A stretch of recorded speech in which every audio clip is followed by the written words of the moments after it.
All right, operations. So who we are, in the operations, it's we have 7 full-time bus drivers, 2 special need bus aides, 1 mechanic, 2 maintenance employees, and 7 custodians. So I just want to go down and break down the different departments for us, and then we also have 8 cafeteria employees as well.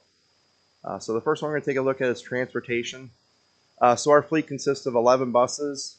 Our buses range anywhere between 2003, which we're looking to get rid of here in the next couple of years, through our newest one, which we got last year, the handicap bus or the special needs bus of 2024. 5 of them are used on a regular basis for our daily routes, non-special ed routes, and those drivers that drive those routes have anywhere between 10 and 24 years of experience. We have 1 special needs route, and that gentleman has 3 years of experience with us. We do have 2 school vans now, so we received our new school van, I believe, 2 Wednesdays ago. Great addition. Our vans are used for small groups, and then we also make weekly trips down on Sunday afternoons and Friday afternoons to take students to and from the Ohio School of the Blind. This year we partnered up with Perkins Schools, so we split that cost and split that time and effort.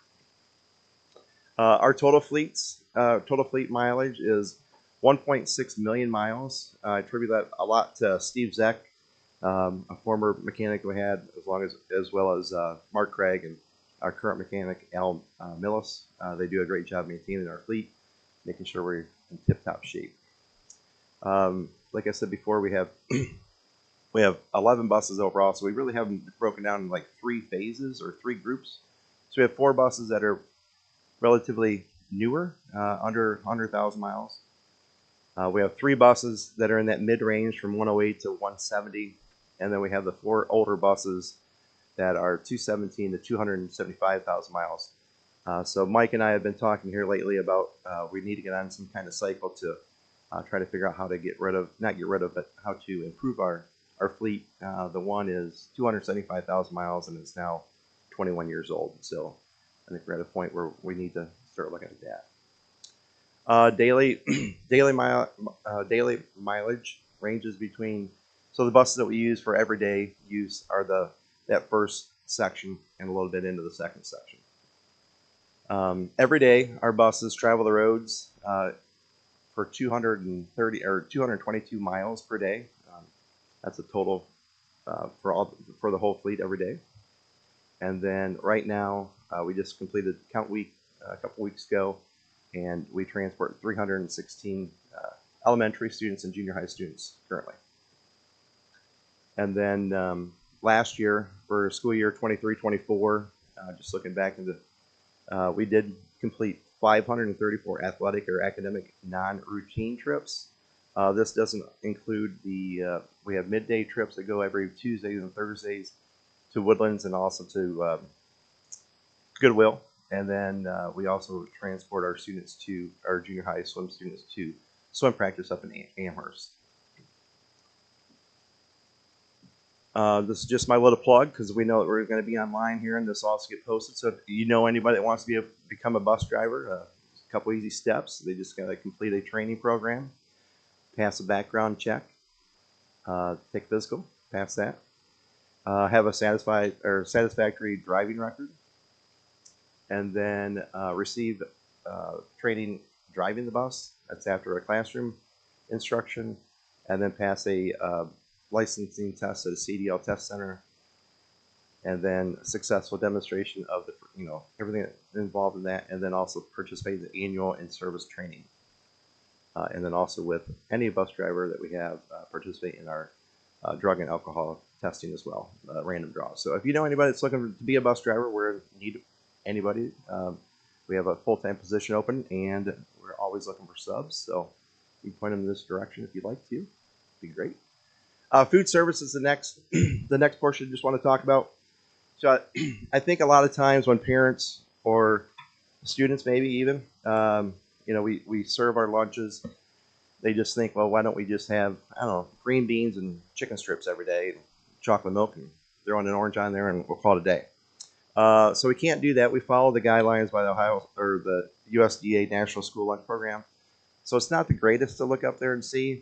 but there are guidelines, and each grade band, you have to have so many dark greens for vegetables, dark greens, red, orange, beans, starchy subgroups, then also the grains, and then the meats, and then milk. So when we go to sit and talk about school lunches, this is a spreadsheet that we use so we can break down the daily intake of each meal. So we have to plan each meal. We have to have, quote unquote, a recipe for that.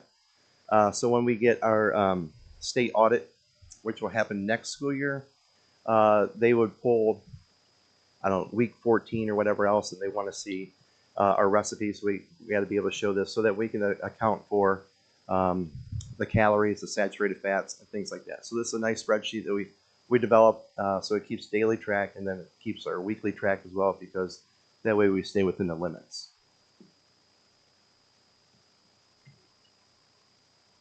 Like I said, we follow the National School Lunch Program. So the lunch often comes with more offerings than just 3, but in order for it to count as a lunch, you need to have 3 items to consider lunch. So, and one of them needs to be a fruit and vegetable. This year, our commodity or entitlement drawdown money that we have to spend that we get from the government is $43,486. So last year we fell short of spending all that money. So it's a goal this year to make sure we get through that money with probably not probably, but with the end goal of getting through it in like the end of April. So to make sure we spend the money that's been given to us. So far right now we're at 51% usage through November. So we're above pace because that pace is really like end of December. So we're ahead of schedule. Last year, 93,000 lunches were served in our kitchens. And then through numbers, 51% of our students population participates or have obtained a school lunch last year. We'd like to see that number go up, but we're trying our best. And then 47% of those lunches were served to students that received free or reduced lunches. And then this year, so far through November, we've served 33,777 lunches. So that's going to put us on pace to be just over 100,000 lunches, which would be about 8% increase from last year. As you know, that our cafeterias have been deficit spending for years, so we're trying to use the commodity money, increase lunch sales to try to close that gap. Mike tells me we're never going to be able to close that gap, but we're going to try. And then also earlier this fall, we had a push for the free and reduced students to apply for free and reduced, and those eligible would receive that sports pass. So we're up to 33% of our students in the district are approved for eligible free reduced. I believe that number is probably higher, but I think some parents aren't filling out the form for whatever reason it may be. But that is a slight uptick from last year, so I think that promotion of the sports passes this year helped get our numbers up there. Then the last phase is maintenance and custodians. They just daily upkeep of the buildings. The maintenance department's on call from 24/7, but they're in the district from 6 to 2:30. Custodians are come in 2 waves, 6 to 2:30 and 10 to 2:30. They perform just general maintenance, upkeep of the building. We try to do as much in-house work as possible. Dave Lair is one of our maintenance guys who does a lot of our electrical work. Craig Laughlin is a maintenance employee who's come on board. He's lends himself more to like a tech area, so he's saved us a lot of money by doing some things where we didn't have to bring some outside vendors in. So it's good to have people with specific skills. As you know, we're continuing maintaining aging facilities. So sometimes it's like we're chasing our tail, especially Craig this past week with our heating and or last week the heat and things like that. So maintenance, the maintenance department, they schedule and perform annual maintenance. So I just listed a couple things. It's not an all-inclusive list, from anywhere from fire alarms to boiler inspections to unit vent filters and things like that. Playground bleachers inspection. And like I said, we're trying to move away from a Band-Aid approach and be more preventative maintenance. So that way we can reduce our costs if we become more preventative rather than reactive. So that's all I have. Does anybody have any questions? I got a question. Yeah. So I thought it was interesting. I don't know if there's a correlation, but your draw that you get from the governor Mhm. and the number of the 33%, the number of lunches served for free and reduced. Is there a correlation between that? I don't believe so. I think it's based off our total population. So when we submit our monthly claims for school, so they want to know how many lunches are served every day. So when a paid lunch, a student at the high school, I think their lunch is 325, 360. I can't remember, one of those two. So they pay 360, but then we get reimbursed like 430. So we get a little bit more for that, and then we get more so when it's a free or reduced lunch. When it's a free lunch, I think the reimbursement's like 450. So when we have those students that are enrolled, or they're eligible to be free and reduced, it's a benefit for them and a benefit for us. So it's a win-win. And those students can get free breakfast and lunch, as well as offset some of their school fees too. So we try to encourage as much as we can. The other day I had to work at cafeteria, and a young lady came through and was just going to get a milk. I noticed that she could get the whole lunch. I said, well, if you get the whole lunch, then you don't have to pay for the milk. If she just gets the milk, she's going to pay 70 cents. Where if she gets the whole lunch, she doesn't have to pay for the milk. So she took the lunch, she ate some, tried it out. So that was good. So Hey, Chuck, what's the percentage, kind of the tipping point where if you have enough students, then you don't have to charge at all any of the students for lunch. It all becomes free or free for. yeah, so Mike asked that question earlier. Julie, I don't know if you know, 70%. Okay. Yeah, so some of our neighboring districts have that as well. And I know, like, when we on social media, people ask, like, why can't we offer up those free for everybody? Because we don't have enough qualifying students. I knew it was like 60 or 65, 70%. So I didn't know the exact number. It was so nice during COVID, right? Because they're like, just give the kids stuff to eat, right? And it was so nice to have breakfast and lunch available to all the kids. We would have to have 60 to 70% free and reduced lunch Of our total enrollment, yeah. Okay. Chad, I don't know if Huron's been made aware yet, but EHOVI is putting in a CDL license program, and they're going to have a school bus endorsement on that starting next, I think, summer, and they're going to offer that to all the neighboring districts and partner districts and stuff. So they're going to have, even for CDL too, but they're going to have a school bus endorsement on that. So Very we'll be able to work with them for the training once they get that rolling. So That's good to know. Yeah. yeah, so look out for that communication, or if you want to know, like, contact them. Sure. You know, Awesome. Thank you. it's not ready yet, but it's like, I think next summer it's going to start. Gotcha. Do you mind if we have a student that has a question? Do you mind if I? Yeah. Go ahead and.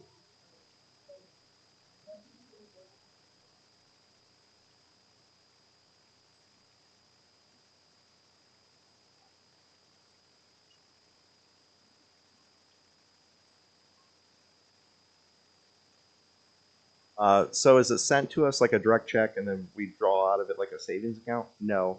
The money's set aside, and then every month we submit our claims, and then they send us money based off of that.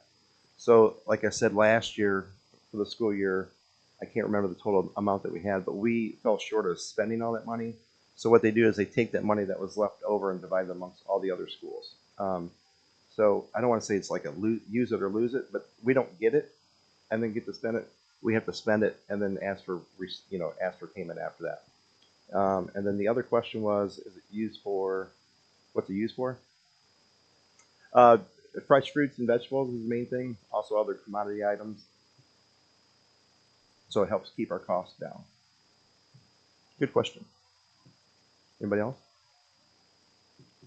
Ben, huh? No. Okay. Thanks, guys. Thank you so much. Yep. Thanks, Chad.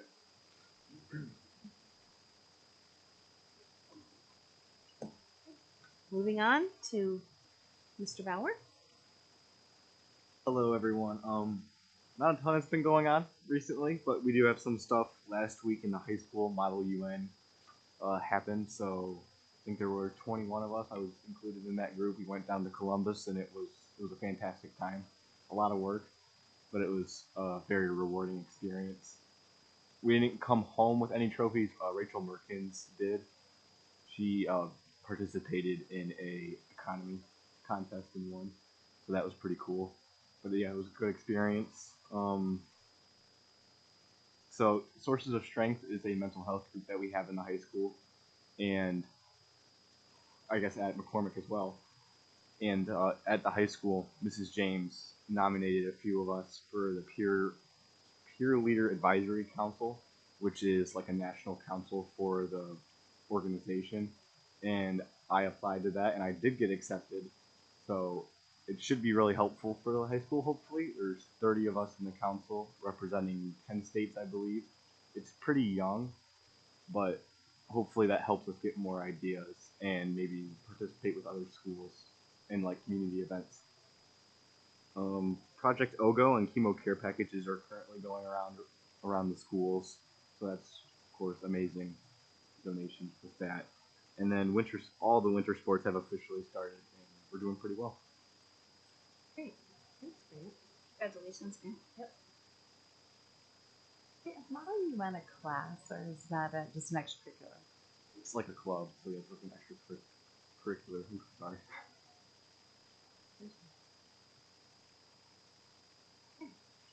Dr. McDonald? So yes, we are definitely enjoying the sights and sounds of the holidays here in all the buildings. As Grant mentioned, definitely the service projects, people doing their collections, here doing their performances. We've got spirit weeks going on. We do also have a dance going on here this week. But, I just wanted to call a little bit of attention to the people that probably don't get our community. We are very fortunate to have support from both community-based organizations and just families who donate to all the buildings to make sure that our kids have the best holiday season possible. So, unsung heroes just making it happen. Santa's little elves behind the scenes. Everything from the little shop that Woodlands had, people donated extra funds so kids could buy family members that didn't necessarily have funds to do so. It's just our partnerships, calling even as late Friday saying, hey, we have this.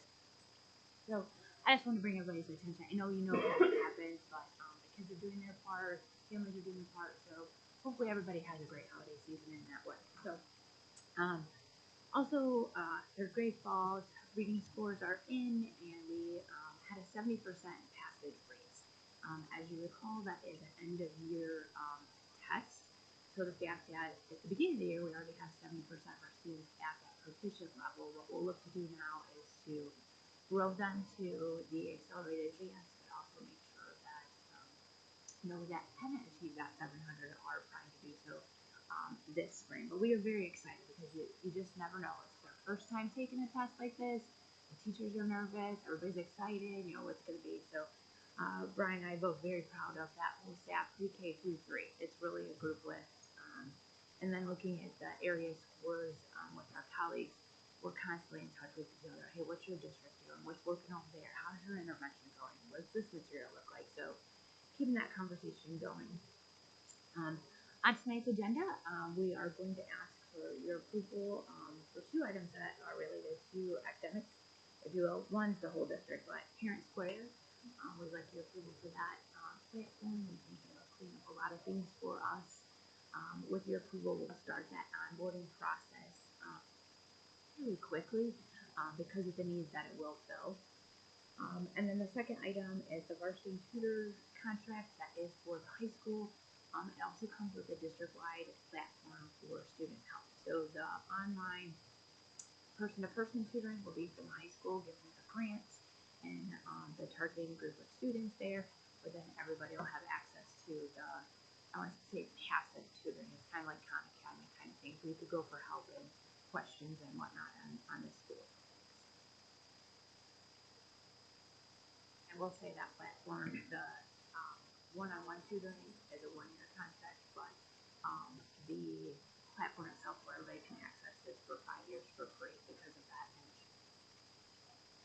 So the varsity tutor is the one-on-one. Is that actually they're talking to a person? Okay, and that person on the other end is like vetted and background checked and And we had to, great question. So we had to pick from an ODE approved list,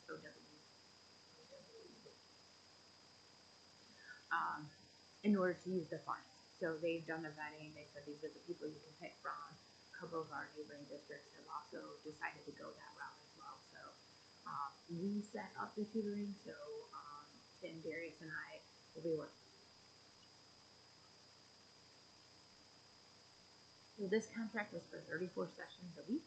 So if the student is in need for 4 core subjects, they're going to get some time with 4 tutors. Now, the way it's set up is that tutor specializes in that content area. So if they're a math tutor, they're probably not going to be the physics tutor, and likewise. So, which we knew that going in, but that's kind of, I mean, that's what we do here. It's not, I mean, if you need physics help, you're going to go see physics guy, right? Yeah, you're not going to go see the ELA teacher, right? So we knew that going.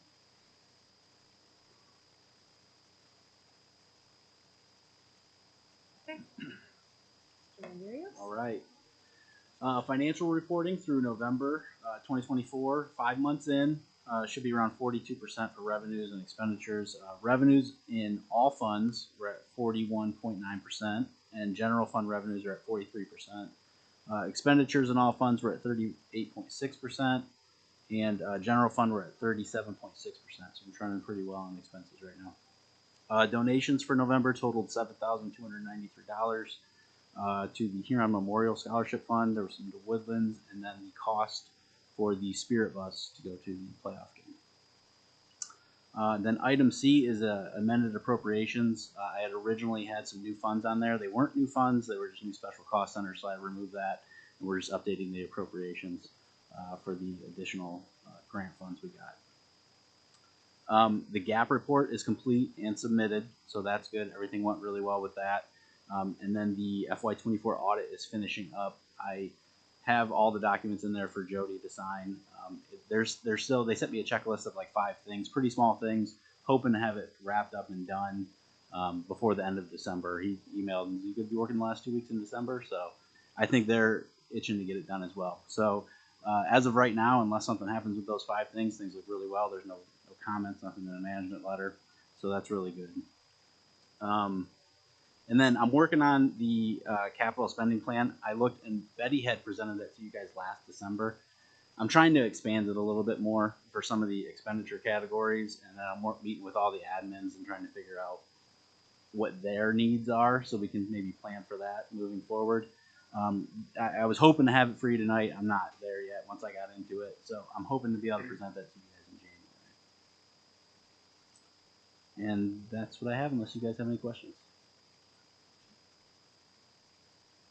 I have a question about donations. What's our process for acknowledging, like, who thanks the donors for that? Yeah, we send anytime somebody donates, we send a signed letter thanking them for the donation. James and I signed that. Yeah. Yep.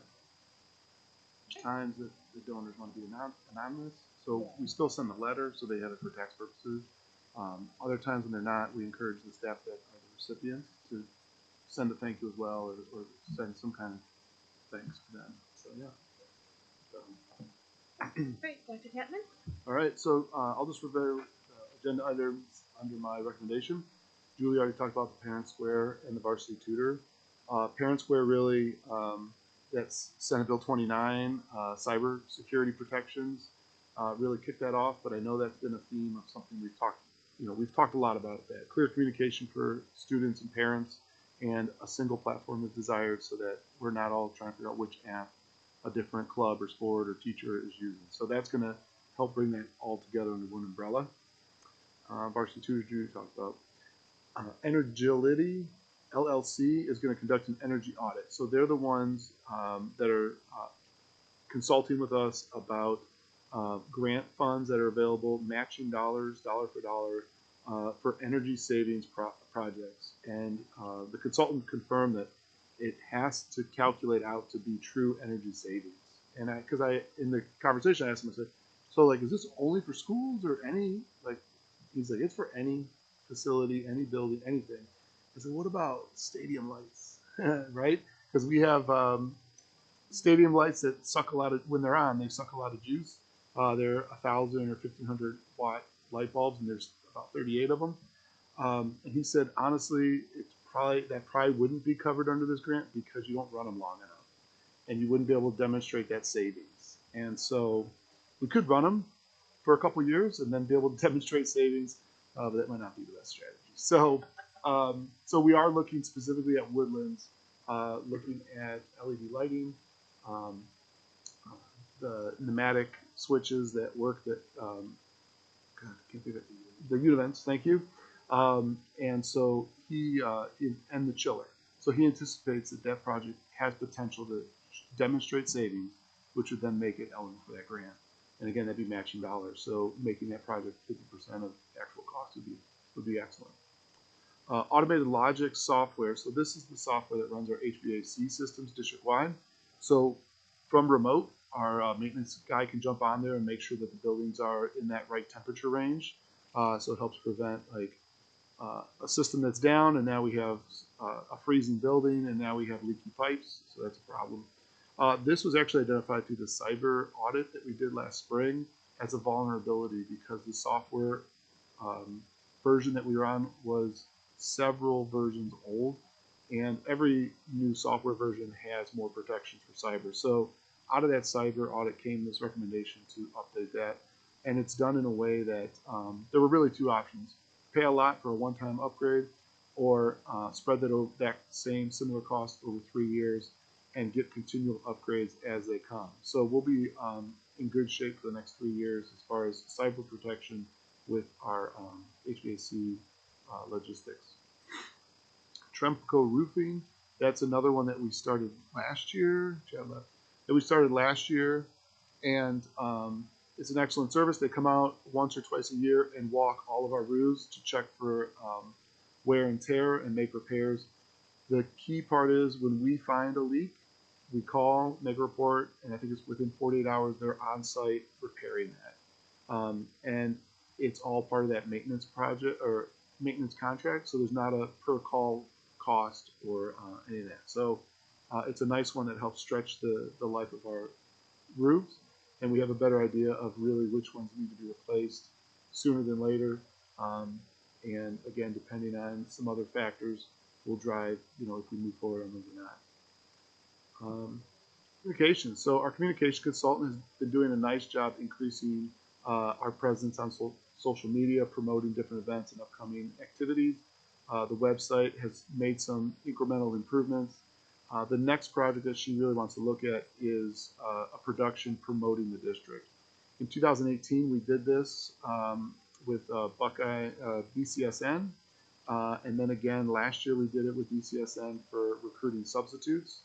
And with a consultant, she has experience with this New Departure Films, which is a local production company. And we think their turnaround time will be a little bit faster than BCSN.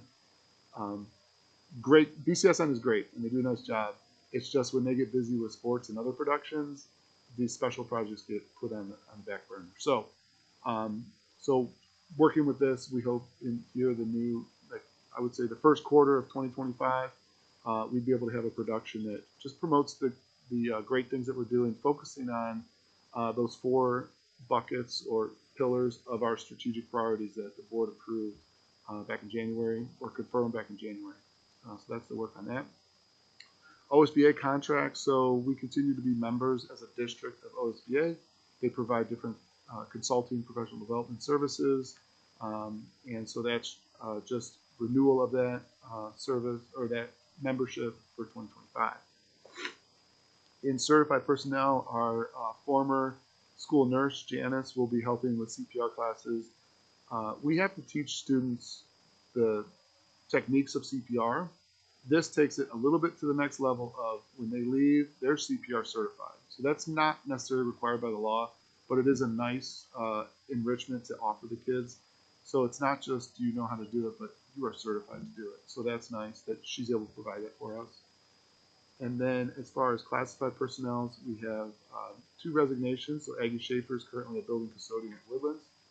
and it's 12 months out, so that's for that. And then Rebecca Schoolcraft is a bus driver, and Friday will be her last time driving for us. So we wish them both well as they head off to new adventures.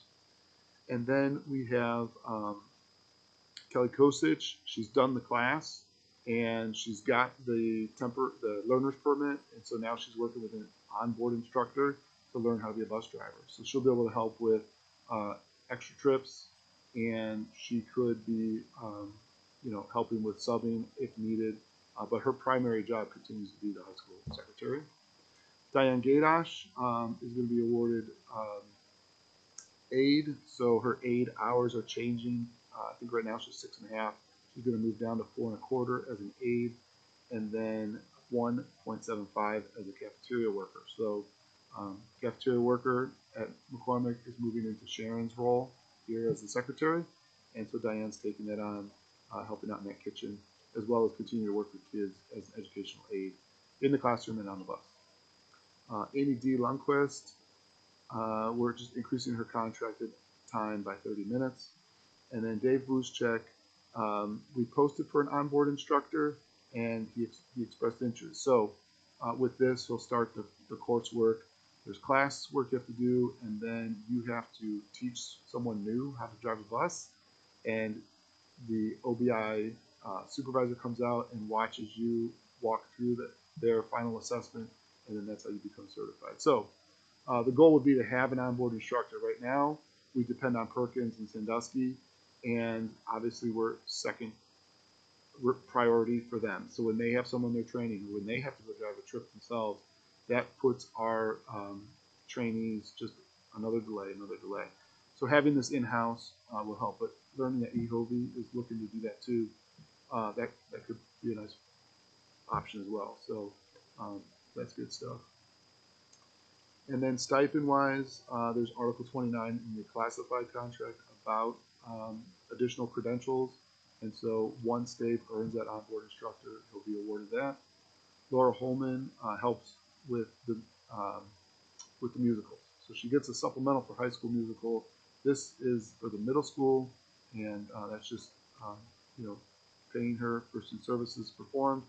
That production was amazing, and it took a lot more time and effort from the kids and the staff involved, but they really delivered on it. And Adeline, when she was talking to me, she said, "Hey, I want to bring kids on December's meeting and have them perform a little like Peace." I said, "We already got a pretty full agenda. How about January?" So I think in January she's going to come with a few students to do a little performance for us, which would be awesome.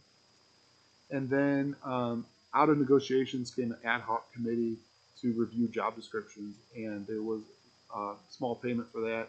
And so those certified teachers that helped with that committee are being paid that stipend now. Unless there's any questions, that's it for my items. Motion for approval for items 5 through 7. So moved. Second. Okay. All right, Mrs. Hartley, Yes. Mr. Rager, Yes. Mrs. Henners, Yes. Mrs. Mast. Yes. Thank you. Right, so first reading of the policies. I would say there's a good list of them. I would say the majority of them are legislative updates, changes because of legislative changes. I would say one is that there are some changes related to religious expression days. So that's different than release for religious instruction. Religious expression days, they're allowed up to 3 days in a school year, excused absence, to go do a religious activity. So it has to be a bona fide religion, and it has to be a bona fide activity. Some of the nuances in the law, it does allow them, if they're excused to go do that activity for the day, and then they play an extracurricular in the evening, they can come back and still participate. So technically, you have to be in school attendance in order to participate, but so that's kind of a carve out for that.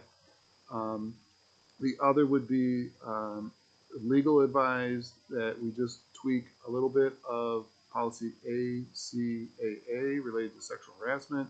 There was just some timeline language that she said could be cleaned up, so we're looking to clean that up. And then the last one, it's actually not required by Ohio Revised Code, but it's best practice and recommended, which would be the DAB policy, general fund general revenue fund cash balance. Mike, I don't know if you want to share more. Yeah, so we presented that to the finance committee. What came out of it was for a potential better bond rating, 50%, so half of your 6 months worth of cash on hand is where it kind of landed. I feel like we wrote it this way for now. I feel like we can adjust this in the future if need be, depending on where our facilities committee lands. But as of right now, if we end up on the ballot for any reason, it would help with the bond rating with the way the policy is written currently.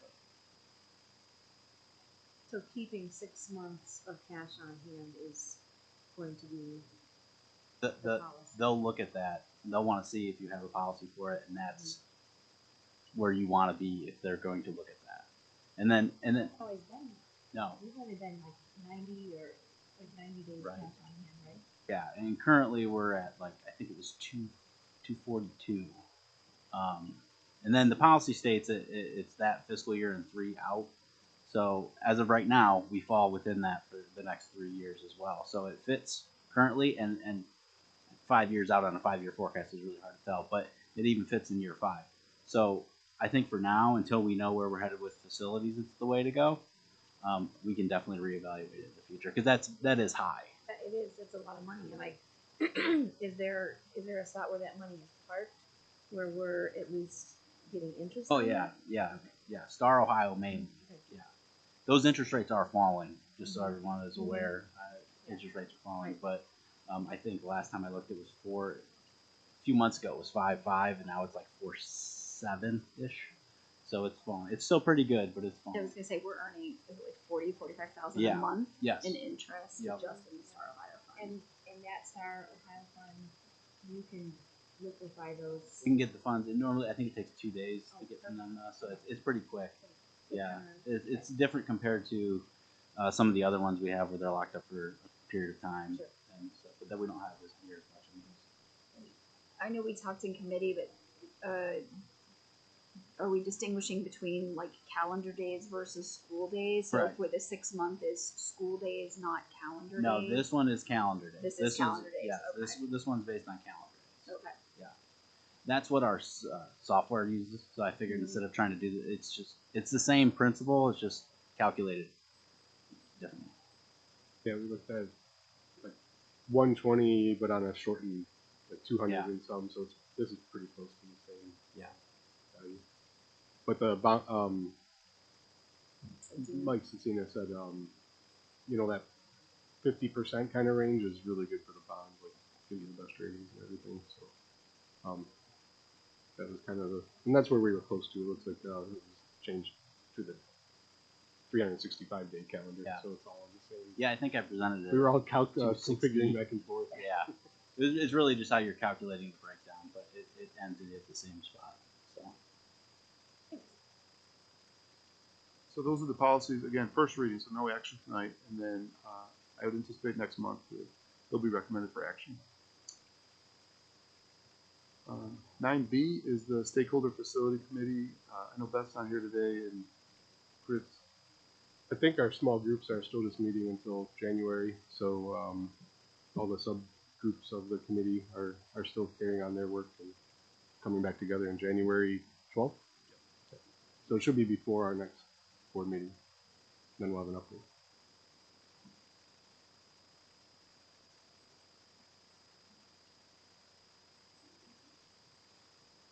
So coming down now is this 9C, which is District Financial White Paper. So Mike and I have been, we've met a few times now with the county auditor, once in a one-on-one or like district with auditor.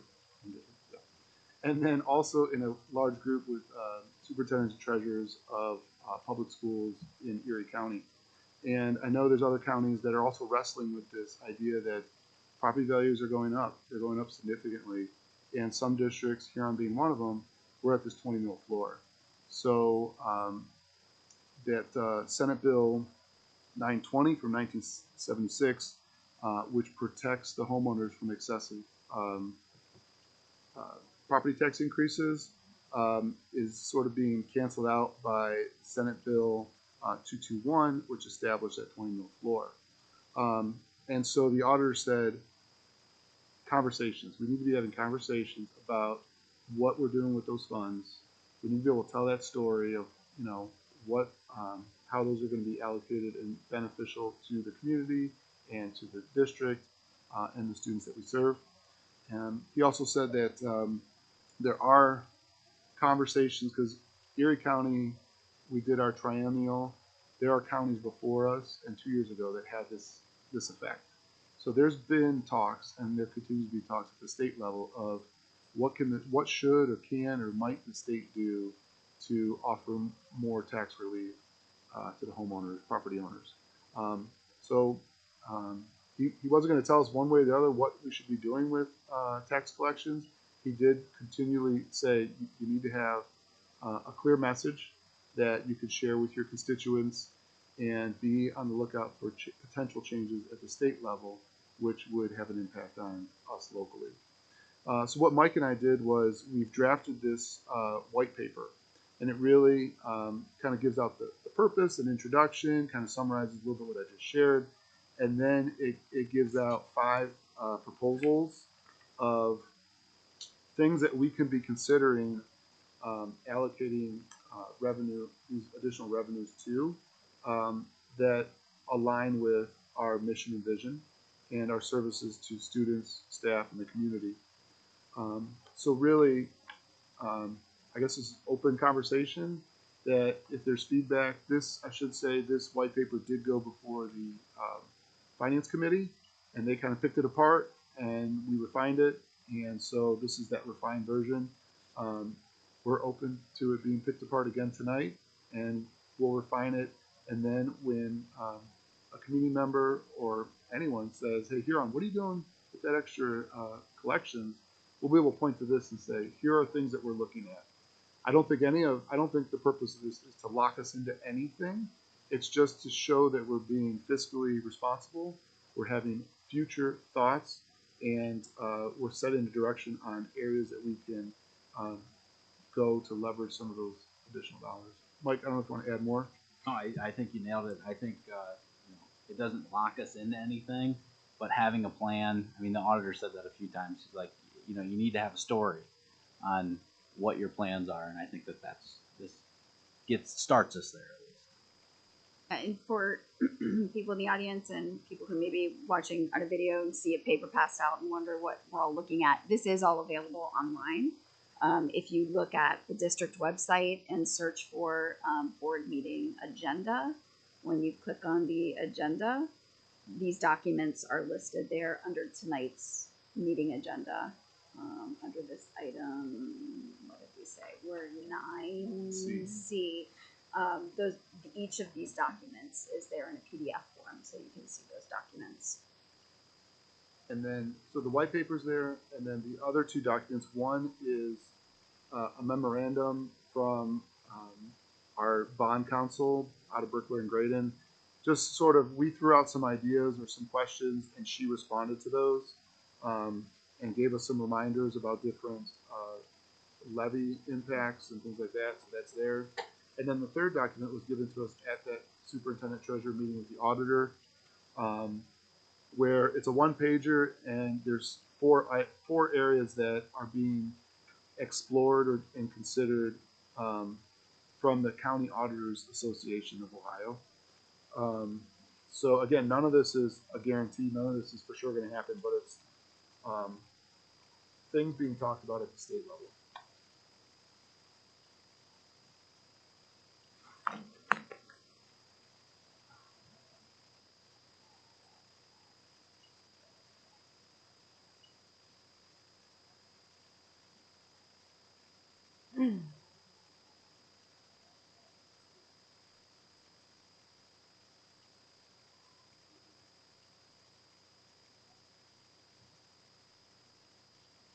So James, is there any action that we need to take on this? This is just information discussion. It's just information discussion, and if someone were to ask a board member, hey, what's Huron doing with this? You could say, go ask the treasurer and superintendent, and we would reference them to this white paper. So again, it's not an official like board decree that this is what we're doing, but these are ideas that we're exploring and we'll continue to explore into the start of 2025. Um, we tried to provide some examples so that they're tangible, but it's not inclusive of all examples, and some of the examples might be like, no, we're not gonna do we're not gonna do that. But we tried to balance that of like being too conceptual that people are like, what are you really trying to say? And then being too definitive that people are like, wow, you have like a laundry list of like things you're doing. So Am I right to say, like, the law has been the same since the late 70s on this? The formula has essentially been the same. The only real change is there's been a market increase in, like, the underlying value of property, right? Which reflects, for better or worse, the reality that is not just Huron, but across the board, like, acutely Huron. I mean, the housing values they're pretty wild right now, but it's not a choice. I mean, to me, I don't feel the need to be defensive about collecting taxes as the law permits, allows. It's not like we don't need the money to serve our kids, or it's a windfall for us. It's really not. It's frankly a chance to stave off having to ask for more just to meet basic operational needs. I know there's been a media and in some cases in some counties a political narrative out there, almost like this is schools are undeserving of this, or it's an unvoted tax. And none of that is true, though. Like, this was a law that was passed, frankly, before I was born, and I'm not young, right? And so, or two laws. So I don't feel the need to be defensive against a narrative that, frankly, is false and feels like politically driven. yeah, I agree 100% with everything you just said. Since 1976, when House Bill 920 was passed, Huron has had voted millage approved of 60.9, but the collection has come down because of that property. So now we're only collecting 20 mills of the 60 that the voters approved. We will continue to collect 20 mills of the 60 that the voters approved because of that other Senate Bill 221 that introduced a floor. For a long time, it's been protecting homeowners. This is the one time in the history of it that it's now, because we're at the floor, benefiting the school district. In our finance committee, it's made up of administrators, board members, staff, and then just general community members. When we talked about this with the committee, one of the community members said, I don't think there's anything the school has to apologize for. You are following the law, and this is the structure of the game that has been set up since the 70s. He agreed, it's good to have clear, these are areas that we're focusing those resources on. But he said, I don't think you need to apologize, So I guess just, we'll continue to work with the board, we'll continue to work with the committee and other stakeholders as we navigate into 2025. I think this white paper will help sort of set the stage for what we're thinking of doing with these additional revenues. So, I agree. I think it's good to have a roadmap. I think it's good for all of us to be on the same page, because it will come up. The Register seems to be wanting to run with this and continue to do stories about it, and I think the more we are all on the same page and understand what we're doing, the better. And in committee, we talked about the steps like the county has taken for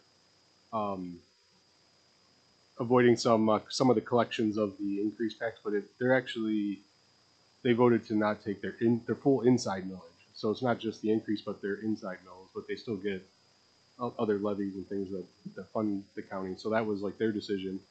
And then there was talk of, if you want to look at these things in terms of a school district, the hard thing is right now there's a lot of talk in the state level of how they might change this one document you have here on some of these ideas of the homestead credit income limits or targeted changes and things like that. None of that has been passed, but there's lots of different ideas in the legislature, or even changing the floor. So we don't know how that's going to impact us as we head into January or like earlier in the year as we start to get some of the collections and things like that. So, you know, it could change really quickly once they pass something.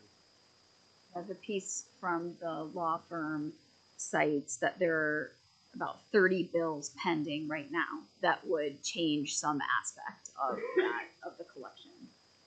So, yeah, it could change at any given time. It's a little bit of a wait and see. Oh, that was good. Thank you for doing that. Thank you for putting this together and making it available to the public. It's great. Okay. Is there any new business that needs to be discussed? Okay. We do have a reason to enter executive session this evening. Yes, we do. We are for the reason of the appointment, employment, dismissal, discipline, promotion, demotion, or compensation of an employee or official, or the investigation of charges or complaints against an employee, official, or student, unless such individual requests a public hearing. The board will not hold an executive session for the discipline of one of its members for conduct related to the performance of his or her official duties or his or her removal from office.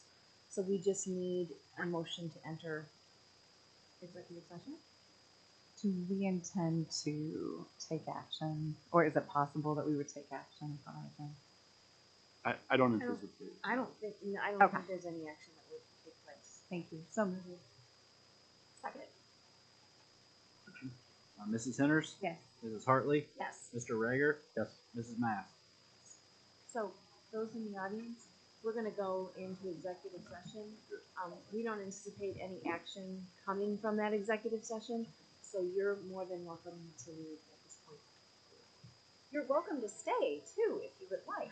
Just sit in an empty room and then hear us come back and say we adjourn. If you drop the 20 mil floor to Miss Mergen, you're good to go.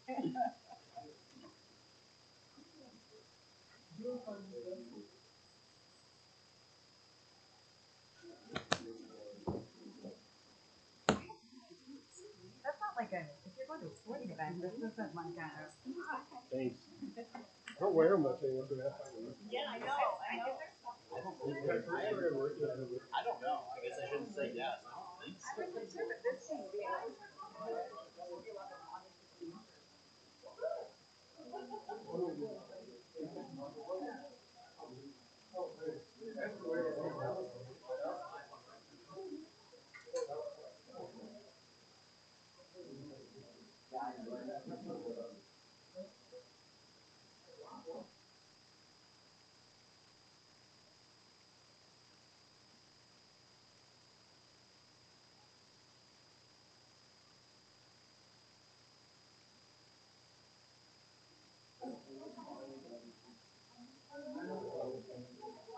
So